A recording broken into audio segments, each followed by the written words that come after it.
You nak minta putus dengan I? Why? Huh? You cakap apa ni? I ada buat apa? I buat apa dengan you?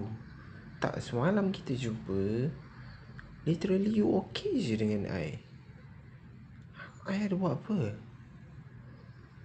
You penat ke tengok muka I? You penat hadap I? You pandang muka I ni, I nak tanya you ni jujur dengan I, you penat ke hadap I? Penat hadap perangai I? Penat hadap I punya muka ni? Habis tu kalau bukan, kenapa?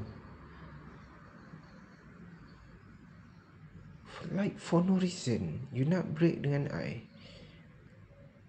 Okay, you penat, tapi at least tell me your reason.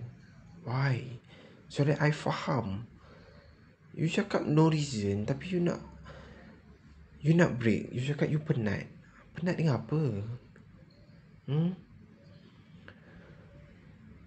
You tak kesian ke kat I?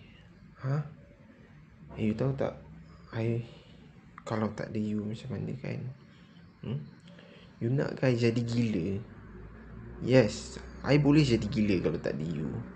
Tak tahulah hidup you macam mana, tapi I no, I tak boleh kalau tak ada you. Okay? So please, apa you cakap ni sayang? You jangan macam ni lah. Kalau ada masalah, you bagi tahu. Kita boleh settle, boleh bincang kan?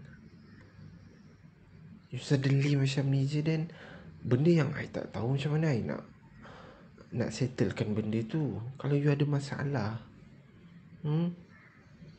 what happened? Tell me, what happened sayang? Ada apa-apa masalah ke?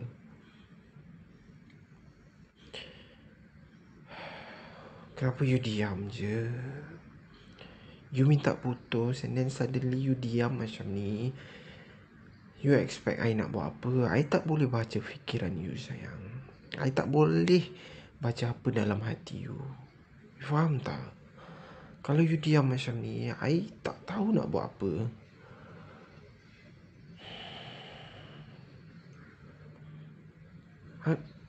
That's it? You nak pergi mana? Macam tu je?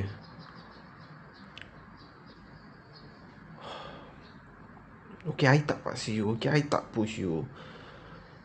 Okay, go. You ambil masa. I tak nak kacau you, I tak nak ganggu you, I tak nak push you. Tapi nanti bila you dah okay, you dah cool down, you cari I ada. Okay? Okay, just go. Bye.